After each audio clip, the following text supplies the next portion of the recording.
In today's recipe, I'm going to show you how to make Mahamri or mandazi. It's very easy and delicious recipe. Hello soft lifers, let's do this.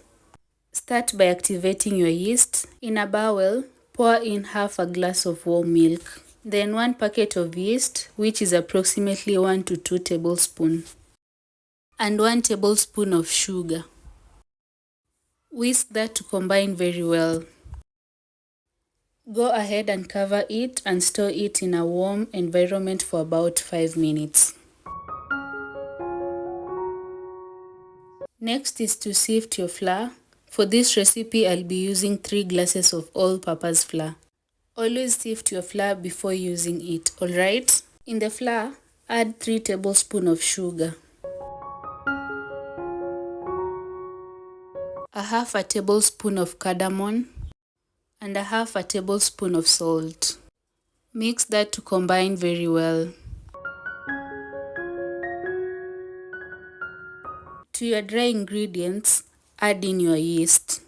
This is a true evidence of an active yeast. Go ahead and scoop all of it. We don't waste anything here. Go in with your hand and mix everything up. After having a rough texture, add in milk bit by bit while you mix. For this recipe, I've used 1 glass of milk.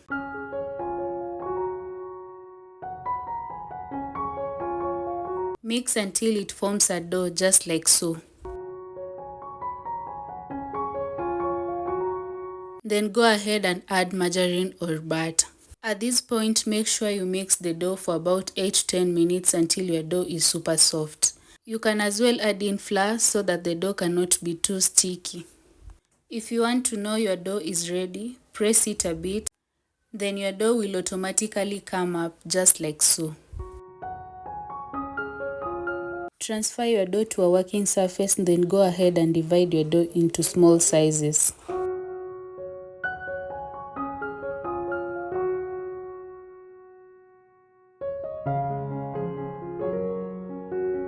Go ahead and take one dough at a time and shape it to become round as a ball. For mine, I got 8 tiny balls. After that is done, take one ball at a time, sprinkle a bit of flour and press the dough. Then roll out the dough into a thick circle.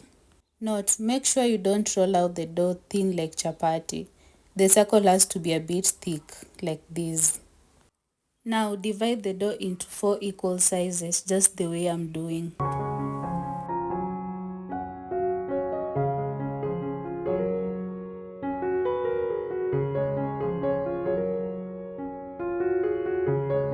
Repeat the process to the rest of the dough.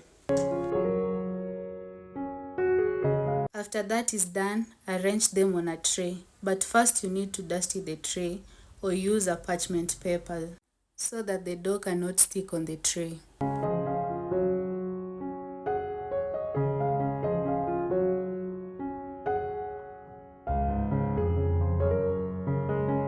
Cover them and place them on a warm place for approximately 20 to 30 minutes till the dough rises.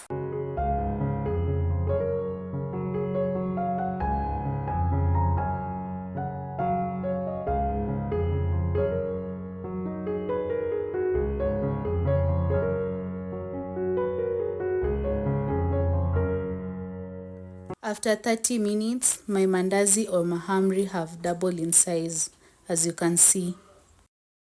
In your pan, add in a generous amount of cooking oil. If you are enjoying this so far, don't forget to hit that like button and subscribe. Slowly drop in your mandazi one by one and let them cook well on both sides.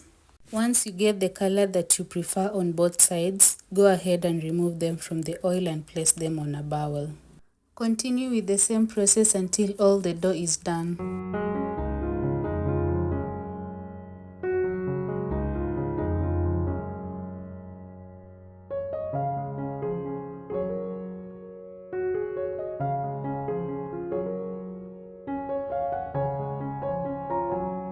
My soft, fluffy and airy mandazi are ready.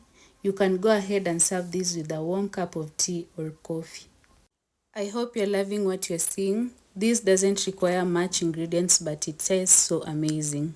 Will you give this a try? Thank you all for watching, and I'll see you on my next one. Bye bye.